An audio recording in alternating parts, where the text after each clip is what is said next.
Começou lá, viu? Olá, gente. A gente conseguiu resolver o problema aqui, tá? O professor Rivelino vai falar pelo celular e aí eu vou fazer a apresentação aqui pelo meu computador.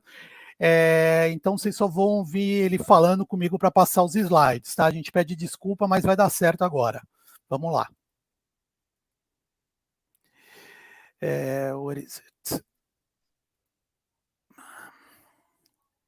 Espera mais assim uns 3, 4 minutinhos, que é o tempo que o pessoal está retornando aqui para a sala. Tudo bem?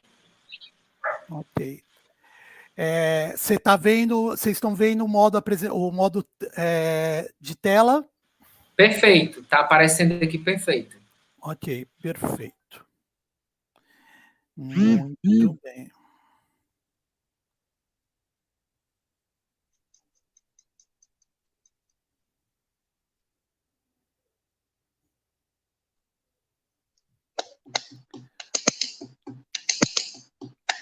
Rivelino, você está online, tá? Se você quiser começar a falar alguma coisa, o pessoal está te ouvindo. Beleza, mas como é que é? Já pode começar? Abraão, você que manda, Abraão.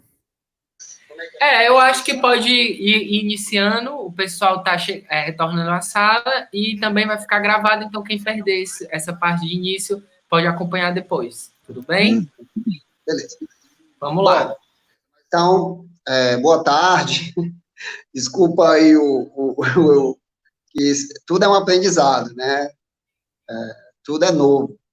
Então, eu vou falar um pouco sobre as características climáticas e as peculiaridades que existem na cidade de Fortaleza, para nós contextualizarmos a questão da qualidade do ar na nossa cidade. Então, como nós podemos ver nas duas figuras, essa figura mais à direita, ela é a cidade, nós podemos ver que a cidade cresceu entre dois rios, né, ou seja, entre o rio Cocó e o rio Ceará, e aí, após a construção das duas pontes, a cidade expandiu realmente até além desses rios, né? Então, nós podemos ver no centro da cidade o que seria a pista do aeroporto, né?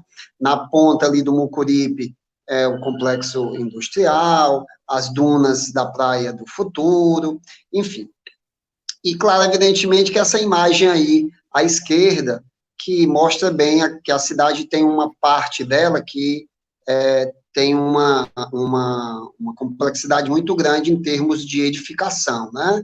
A gente pode ver que a cidade, ela tem uma parte que são só casas, no nível de 2 metros e meio, e uma parte tem uma densidade muito grande de edificações. Passa aí, Carlos.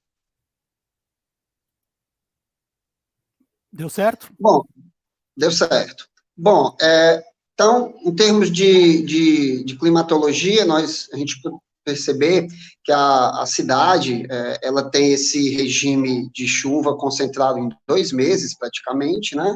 E aí nós temos aí 6 meses, entre 5 e 6 meses, que são de chuva no nível muito, muito baixo. Então, nós denominamos isso de período chuvoso e período seco, né? Ou período de estiagem. Então, ou seja, o primeiro semestre na cidade, no estado do Ceará, você tem um período denominado chuvoso, e no segundo semestre, você tem um período denominado de seco ou de estiagem. Vai lá, Carlos. Bom, e claro, evidentemente que isso também vai governar o quê? A questão da umidade, né? É óbvio que nós vamos ter uma umidade muito maior no primeiro semestre, comparado com a umidade do segundo semestre, que é o período justamente de estiagem. Nós temos a umidade menor, né? Vai, Carlos. Quanto à temperatura, nós temos uma temperatura invejável, para quem não gosta de mudanças, né? Ou seja, característica do Nordeste, isso, a nossa temperatura, ela fica entre 26 e 28 graus e meio, praticamente o ano todo, né? Tendo espaços picos para maior ou para menor, né?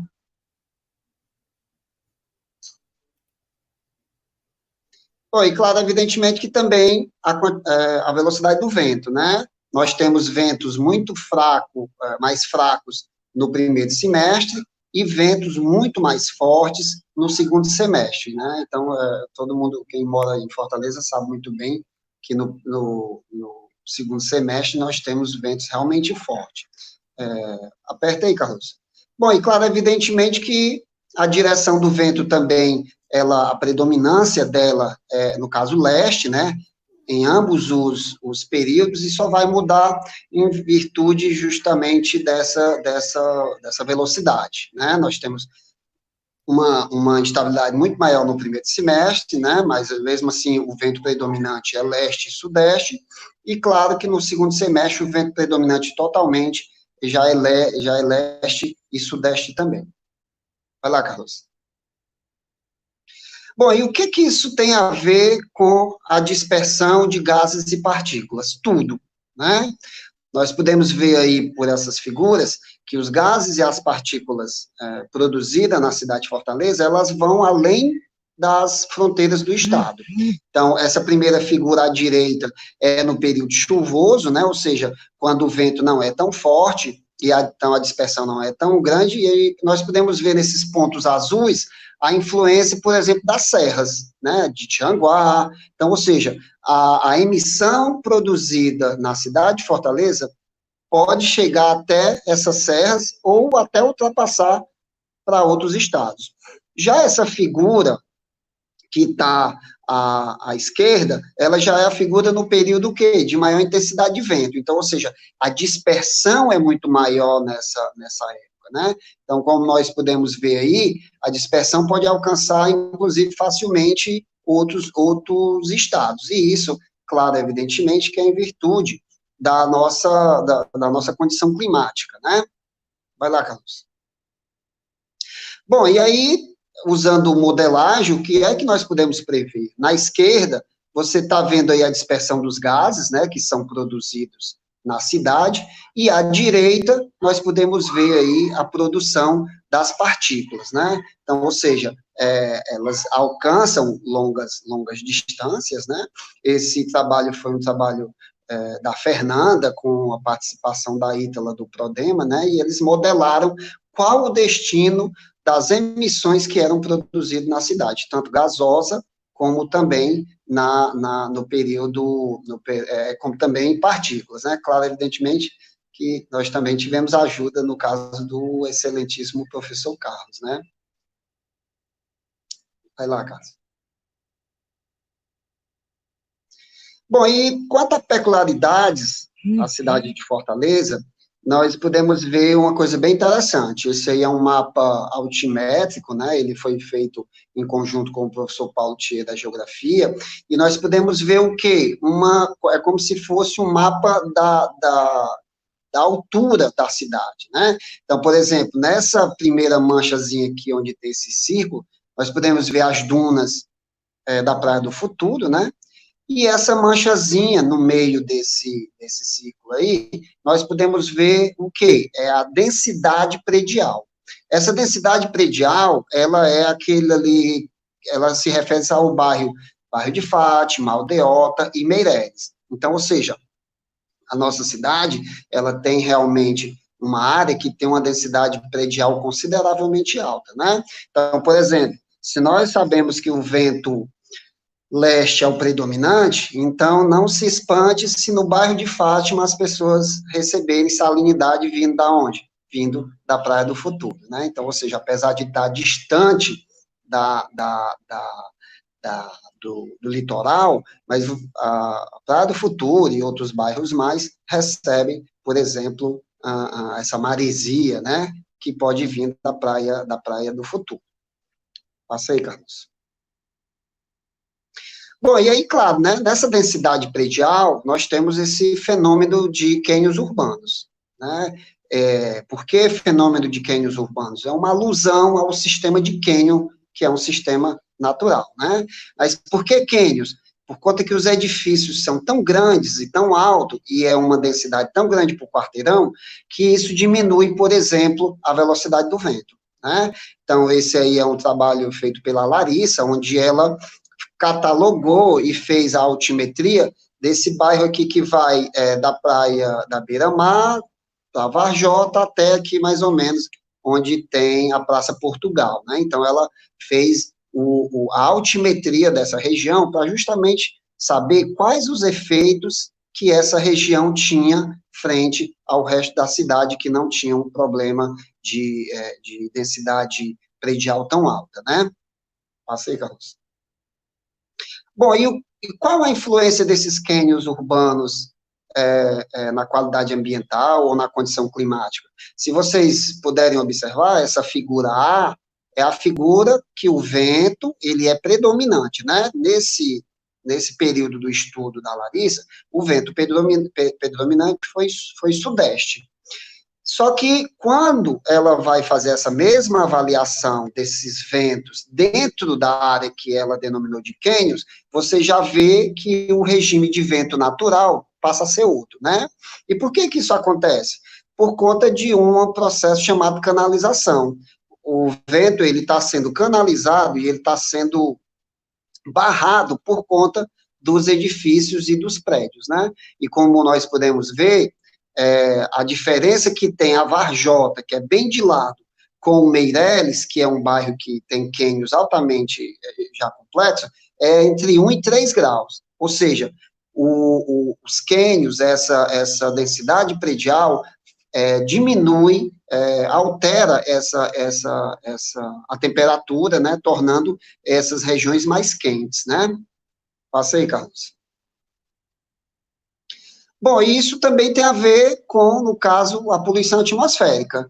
Usando esse mesmo princípio, o Rafael fez o quê? Ele analisou o nível de NO2, que é um gás produzido pela emissão veicular, dentro dos cânions, e avaliou também de lado, no caso, na Varjota. Então, nós podemos ver aí que os cânions, eles têm uma contribuição, um enriquecimento em mais de 30% dos níveis de NO2. Então, ou seja, os cânions, eles influenciam, além de alterar a condição de temperatura de um local vizinho ao outro, ele também altera essa condição da qualidade do ar.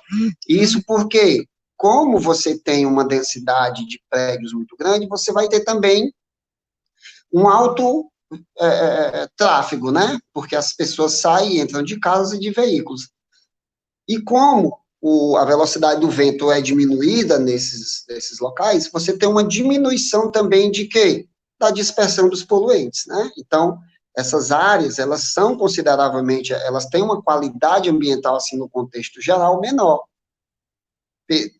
devido à poluição sonora, devido à sensação térmica e devido à qualidade do ar, né? Então, isso é uma peculiaridade da cidade, né? Essa aglomeração, né? Vai lá, Carlos. Bom, e por fim, a fonte principal que interfere direto na qualidade do ar vem a ser a frota de veículos. Então, uma peculiaridade da cidade de Fortaleza também é o quê? Nós somos a maior frota entre as capitais do Nordeste. Somos a 7ª frota, no caso, no Brasil, né? Então, ou seja, isso tem um certo destaque por conta disso, né? Vai lá, Carlos. Bom, e como que se afere a qualidade do ar? Né? Nós temos uma CONAMA específico para isso, né? Essa CONAMA, ela preconiza lá quais os parâmetros devem ser investigados, né? E, evidentemente, que a qualidade do ar vai ser aferida por esses parâmetros. Então, você tem aí o material particulado 10 ou 2,5, né? Ou seja, esse material particulado, quem mora na frente de avenidas sabe muito bem o que é isso, é essa poeira urbana, né? E essa poeira, ela entra de qualquer maneira, né? Por exemplo, eu moro no 12º andar, no meu apartamento, apesar de ser alto, ele também entra essa poeira. Por quê? Porque essa poeira consegue se dissipar facilmente, né? Então, e aí você tem também ozônio, CO, né? O NO2 e o NO, que são compostos justamente oriundos de quê? da queima de combustíveis fósseis. Então, os parâmetros são esses. Para você aferir a qualidade do ar, você mede eles durante um tempo, e aí você faz uma coisinha bem simples, é ver se os níveis estão dentro ou estão fora dessa tabela. E aí você diz se a qualidade do ar está pior, está melhor, está conforme, está ok. Beleza, passou aí, Carlos. Bom, então, dito isso e fundamentado um pouco a nossa cidade, os dados que eu vou apresentar, ele faz parte de um termo de cooperação entre o Labomar, o DET, né, aliás, o DET não, o Departamento de Transporte da UFC e a CEUMA, né, e nós fizemos como que nós fizemos para avaliar a influência do período de isolamento? Nós analisamos do dia 1º de fevereiro ao dia 22 de março, que foi o que nós consideramos como dias típicos do não isolamento, né? E do dia 23 de março até o dia 3 de abril, ou seja, domingo, que é o que nós consideramos durante o isolamento. Claro, evidentemente, que nós vamos continuar avaliando isso, porque agora nós vamos ter o período de lockdown, né? Nós vamos ver a influência do decreto de lockdown na qualidade do ar. Então, o trabalho, com certeza, ele tem continuidade, né? Então, passa aí, Carlos. Bom, eu vou ser bem rápido nisso aqui, mas o dado mais importante, efetivamente, que mostra bem facilmente qual a contribuição do isolamento, ele está no final desses 3 slides, mas é preciso explicar isso. Então, nós temos aí parâmetros que baixaram consideravelmente em níveis médios, né? Esse gráfico de cima, ele é o gráfico antes do isolamento, né? E o gráfico de baixo é o gráfico depois do isolamento. Então, a gente consegue ver que realmente está tendo uma redução eficiente nesses parâmetros, né? Passa aí, Carlos. Aqui, mais uma vez, esses 2 parâmetros também têm uma diminuição considerável, ou seja, a olhos nus, fácil de ver, comparado o período de isolamento com o período típico, né? Passa aí, Carlos. Nesse caso aqui, nós chamamos a atenção por causa do ozônio, né? O ozônio, ele não está tendo essa diminuição tão grande, e eu vou explicar isso mais à frente, num gráfico bem mais fácil, né?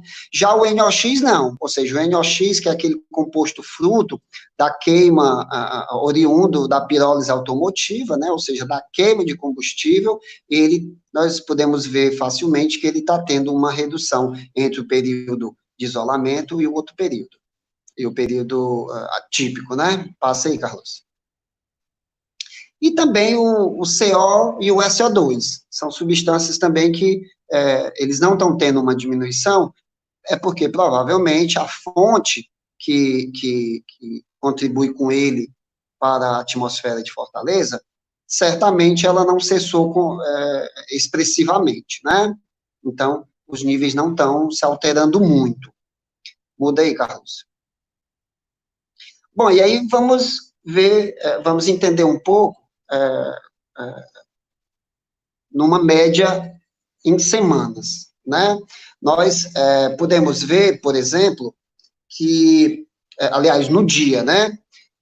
No dia, começando da meia-noite até as 23 horas, nós podemos ver que num dia típico, o material particulado, por exemplo, ele tem um pico que ele se inicia onde? Em torno de 5, 6 horas da manhã. Esse pico, ele é justamente por conta de quê? A cidade começou a acordar, o tráfego começou a se constituir, né? Então, ou seja, as pessoas estão indo trabalhar, as pessoas estão indo deixar seus filhos na escola, e aí você tem um pico de material particulado oriundo da queima pirolítica, né? Com o passar das horas, ele vai diminuindo, mas no final da tarde, para o começo da noite, ele volta a aumentar de novo.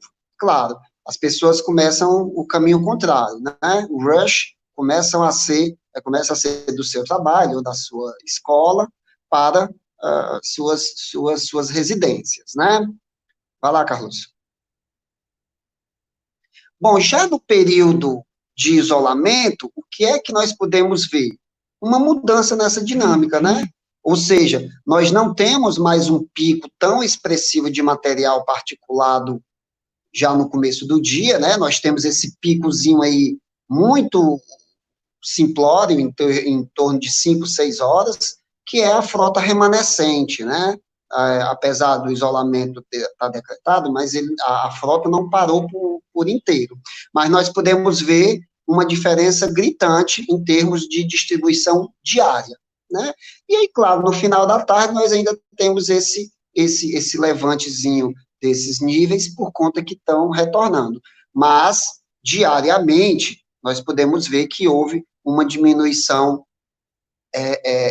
significante na dinâmica da formação dessas substâncias na atmosfera, né? Passei, Carlos. Bom, e aqui, gente, eu estou falando só dos parâmetros que estão em destaques, né? Então, aqui nós já temos o quê? O NOx, que é produzido pela emissão veicular, e os níveis de ozônio, que tem como precursor quem? O NOx, os compostos orgânicos voláteis e o Sol. Então, como que nós podemos interpretar esse gráfico diário? Nós podemos ver aquele mesma coisinha, né? Lá entre 5 e 6 horas, os níveis de NOx começam a aumentar, por conta de quê? A cidade está acordando, a frota veicular está se formando, né? Ou seja, as pessoas estão indo trabalhar, estão indo deixar os outros na escola, e aí lá para 8, 9, 10 horas, ele começa a diminuir o NOx, né? Mas o ozônio, esse de vermelho, começa a aumentar. O que aconteceu aí? É que o ozônio, ele tem como precursor quem? O NOx, que é esse em azul, e os compostos orgânicos voláteis que nós não medimos.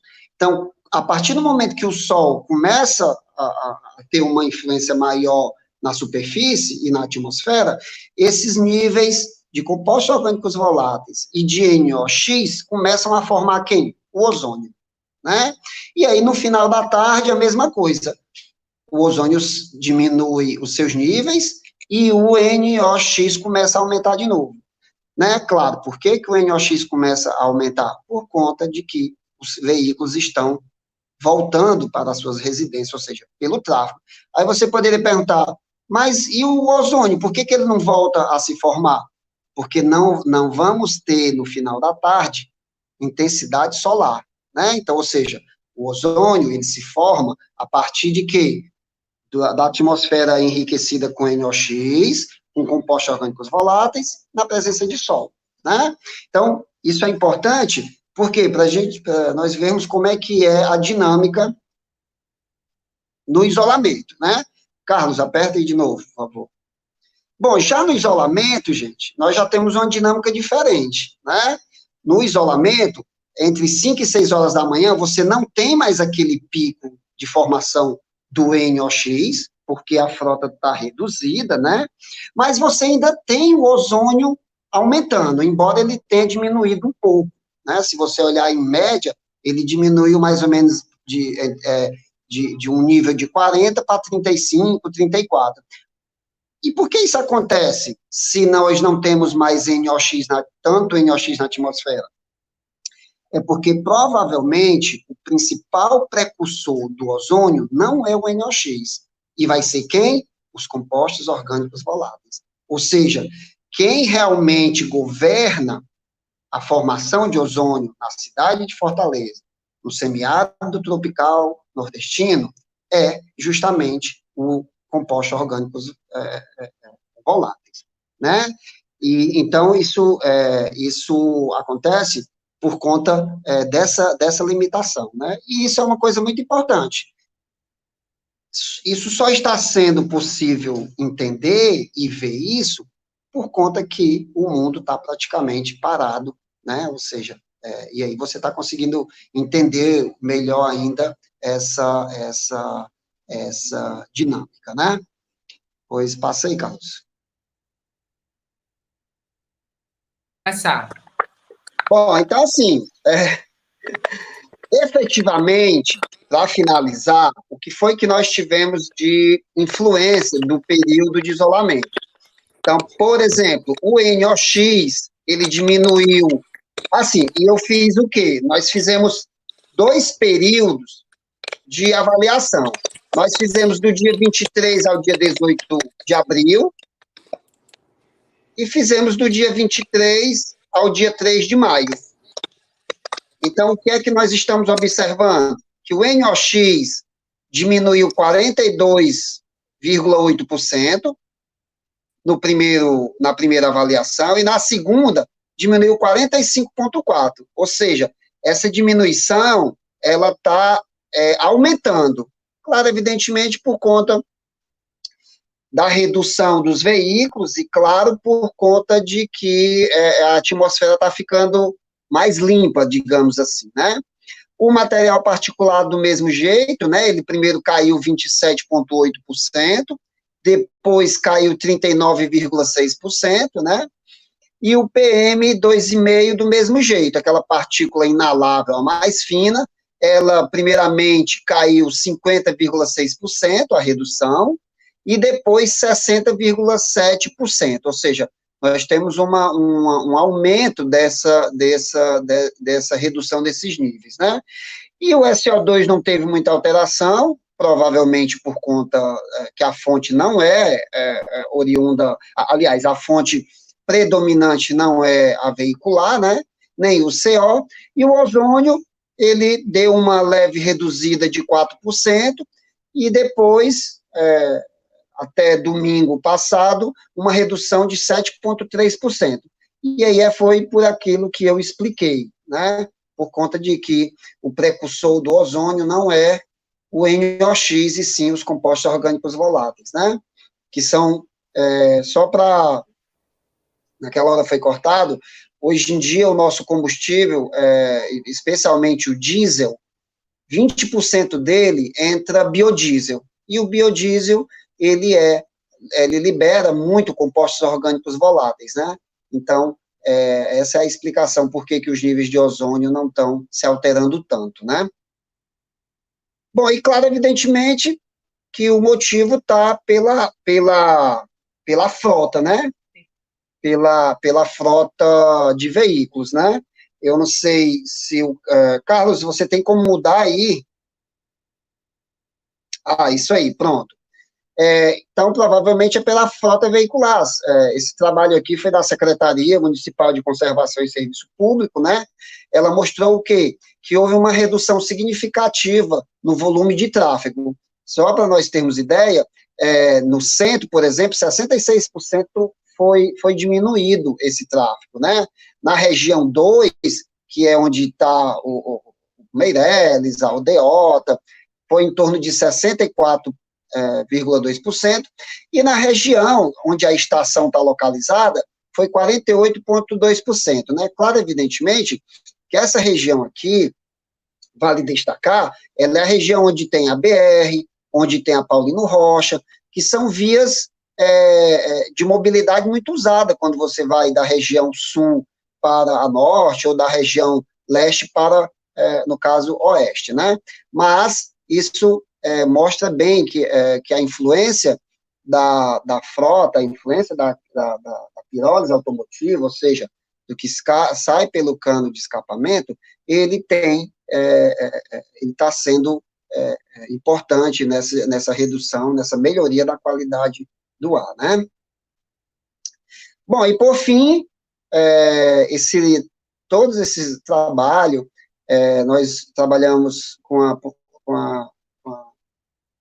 as condições de poluentes atmosféricos há mais de 10 anos, né? E nós temos um grupo bem consolidado, onde entra o professor Bruno, a professora Verônica, a professora Elisa também da Geografia do Prodema, né? E nós temos uma equipe também de gente já formada nessa área. né? Então, ou seja, nós temos estudantes tanto com enfoque de transporte, como o enfoque da geografia, como também o enfoque, agora? Bem como também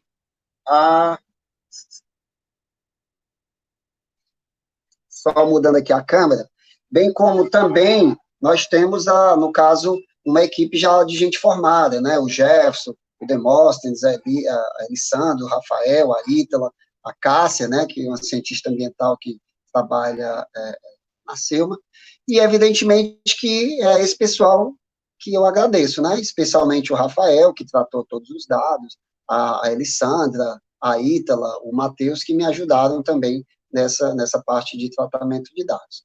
Então, eu quero agradecer e, claro, evidentemente, quero pedir desculpas por conta dessas intempestividades que aconteceram, né? E quem tiver a fim de trabalhar nessa temática, pode procurar via Prodema, via Pitran e via até, inclusive, o Labomar, porque o litoral ele tem uma influência muito grande na qualidade do ar, e é isso que nós estamos trabalhando, né? Então, muito obrigado, e fiquem em casa, e se cuidem, e se tem perguntas, por favor, eu estou aqui para responder.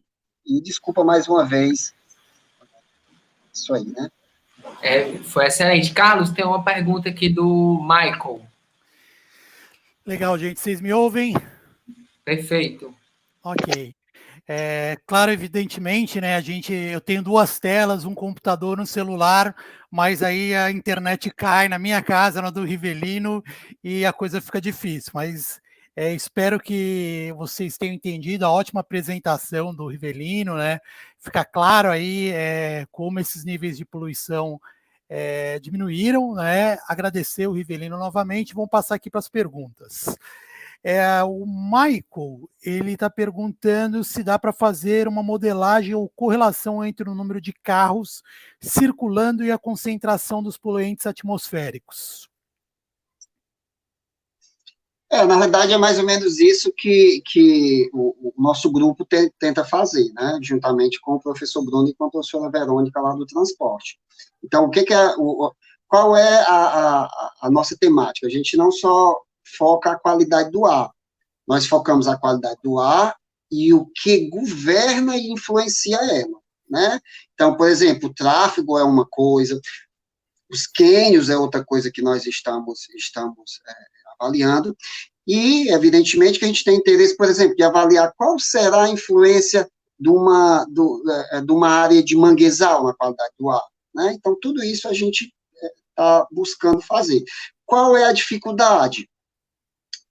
Poluição atmosférica, os equipamentos são muito caros, a logística é muito complicada, e também, evidentemente, que obter os dados secundários ou de correlações, ele também não é fácil. Mas nós temos muitos dados, tem a tese do Hellis, tem um trabalho que foi recém-aceito da Ítala, da Tamires, tem, por exemplo, o trabalho também da Elissandra, de mestrado, e outros mais que nós temos, né? Mas isso aí a gente procura fazer e tem como sim, viu, Michael? Muito obrigado aí pela sua pergunta. Dando prosseguimento aqui, a gente tem outra questão do Jeová Meirelles. Ele está falando pesquisa importantíssima para a gestão de cidades, zona industrial com quina de carvão mineral, e as consequências recaem implacáveis sobre a vida das populações camponesas e ecossistemas. Na verdade, é mais um comentário aí sobre o que tem de produção, acho, de energia via carvão industrial, Rivelino. Você quer falar alguma coisa disso? Então, na verdade, nós temos um trabalho que, inclusive, está também sendo finalizado, que é a questão do Porto do Pecém, né? Então, qual foi a ideia? Nós estávamos avaliando se Fortaleza tinha contribuição ou não com a cidade, com a região lá do Pecém, né? E nós verificamos o quê? Que não tinha essa influência. Provavelmente porque quando ocorre a emissão, ela é tão forte e tão alta que ela chega a transpassar essa região que é bem próximo da gente, né? E nós podemos ver o quê? Que existe uma contribuição até boa de uma diluição por conta do litoral. Porque, senão, a situação seria até pior lá nessa região, né? Mas, por conta de estar próximo do litoral, eu acho que os processos de brisa, né, eles contribuem para a dispersão. E como nós vimos, né, ainda bem que Fortaleza tem essa coisa, desse poder de diluição e de dispersão grande, né? Ainda bem que isso é presente aqui, né? Rivelino, a gente tem uma pergunta aqui do Joaquim Cavalcante. Ele pergunta se existe alguma relação entre a velocidade do vento e a transmissão desse vírus que está correndo com essa intensidade incrível. Alguma coisa sobre isso? Na realidade, a dispersão de um vírus, ele precisa de um suporte, né? Que pode ser fluidos biológicos, como a saliva, né? E também, evidentemente, que poeira, né? Então, o vírus, ele precisa como suporte isso aí. Então, só para você ter ideia, nessa temática, acho que foi não lembro do rapaz, foi um orientado da Oscarina, ela fez parte de um trabalho, nós fizemos parte de um trabalho em conjunto, que ela encontrou bactérias e vírus no material particulado atmosférico, oriundo da onde? Do esgoto. Então, ou seja, o esgoto foi lançado aqui na beira-mar, e por conta da dinâmica do aerossol marinho, esses vírus e essas bactérias foram parar no compartimento atmosférico, né? Então, ou seja, tudo isso faz parte do contexto, ou seja, evidentemente que isso aí acontece realmente. Claro que quanto mais forte o regime de vento no local, melhor vai ser a dispersão desse vírus ou de qualquer outra coisa, qualquer outro material, né?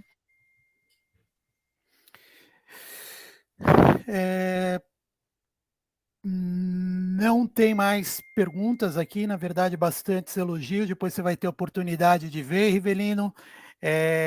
Eu acho que é isso, tá? Novamente agradeço o professor Rivelino, parabenizo o Labomar, né, por essas 2 lives, isso é uma coisa importante, essa divulgação aí. Obrigado, Abraão, por ter colocado essa parte técnica aqui para funcionar, que não é simples, né? E peço desculpa novamente aí com os nossos problemas de internet. Eu deixo as palavras finais para o Rivelino e agradeço novamente a todos. Bom, eu só posso agradecer e pedir desculpas, né? Porque é um momento bem importante também para a gente desopilar um pouco, né? Sair um pouco desse mundo, desse vírus, para a gente tentar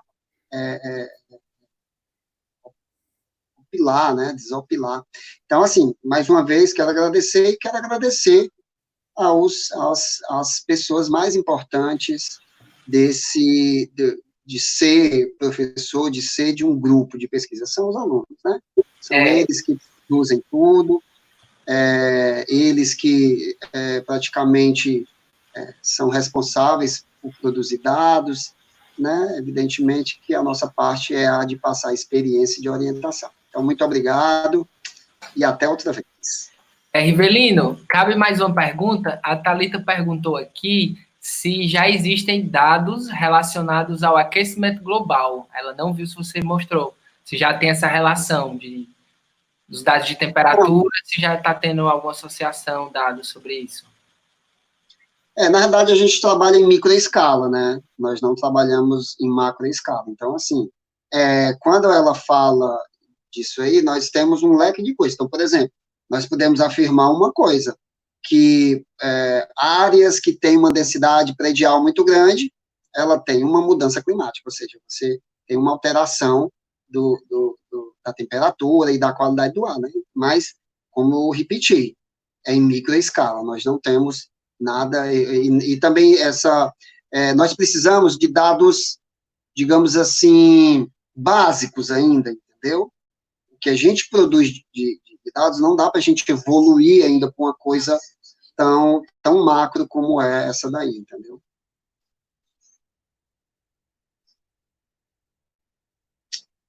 Ok? Ok, então acho que a gente já pode encerrar. Tá. Obrigado. Tem mais perguntas aí?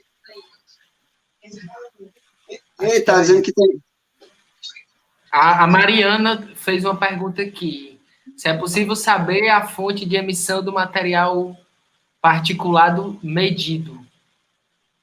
Tem. Bom, o material particulado medido, ele vem de várias fontes. Primeiro, a primeira, queima pirolítica, né? Ou seja, o uso de combustível. A segunda, Fortaleza tem um número expressivo de churrascarias e de panificadoras que usam carvão e o quê? E madeira como combustível, né? Então, esse material, oriundo dessa atividade, ele também tem uma grande consideração quanto ao material particulado atmosférico, né?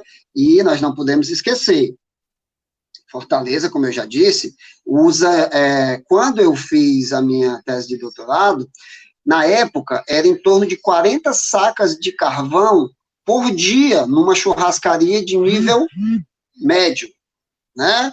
Então, ou seja, tu imagina expandindo isso para toda a cidade, né? Então, nós temos, as fontes são mais ou menos essas, né? Outra fonte importante também olarias que tem em torno, principalmente na região metropolitana, ela também usa muito biomassa, usa muito madeira como fonte de energia.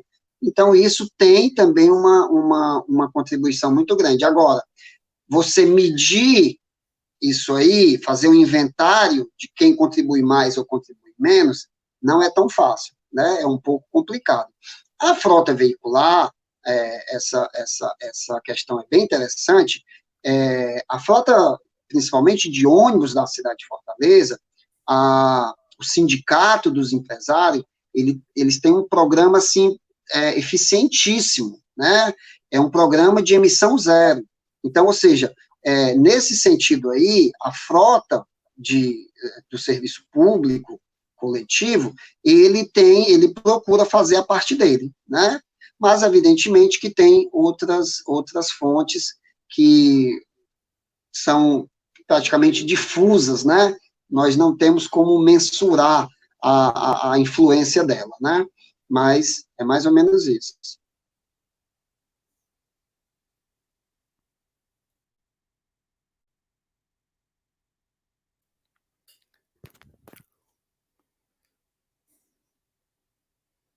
Tá, Rivelino, tenho uma pergunta a mais e a gente vai encerrar, tá certo?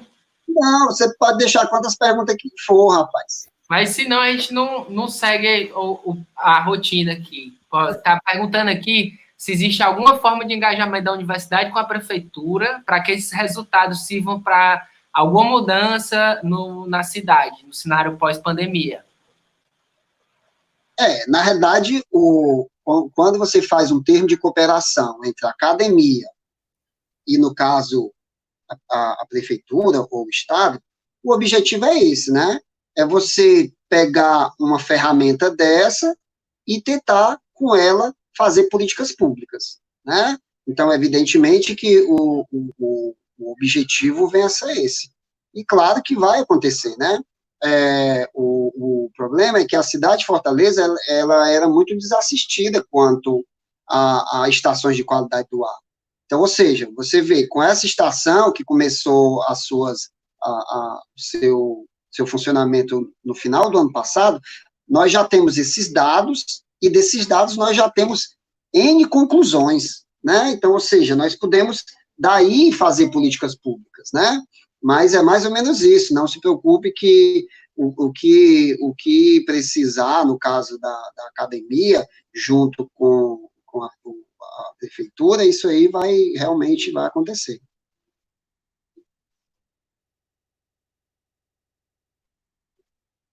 Tá, o Fábio fez mais uma pergunta, que era se existe algum dado que correlaciona a poluição em cânions urbanos com as doenças respiratórias em Fortaleza. Essa realmente é a última. Certo. Então, Fábio, na real, nós temos um trabalho que ele inclusive, acabou de ser publicado, que é, inclusive, com a professora Camila, com o professor Bruno, com a professora Verônica, com a professora Elisa.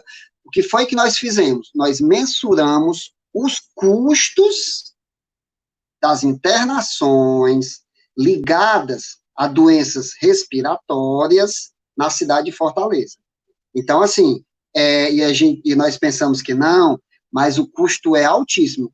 Embora a nossa cidade ela tenha uma condição climática que favorece a dispersão desses poluentes, mas mesmo assim nós temos um alto custo de internações com doenças ligadas ao trato respiratório, né, cardiovascular e respiratório. E isso não tem outra saída. É devido à qualidade do ar, ou seja, é devido a parâmetros da atmosfera. Então, isso é importante, porque aí você pressiona os governantes a fazerem políticas públicas de que tipo? Da melhoria, por exemplo, na emissão industrial, né? Uma vez que nós já temos uma melhoria na frota por conta desse programa de emissão zero, né? Do sindicato das empresas. Então, é mais ou menos isso. A coisa caminha assim, gente. Nós vamos investigando, vamos divulgando, vamos ajudando os governantes nas políticas públicas e elas vão acontecendo, né?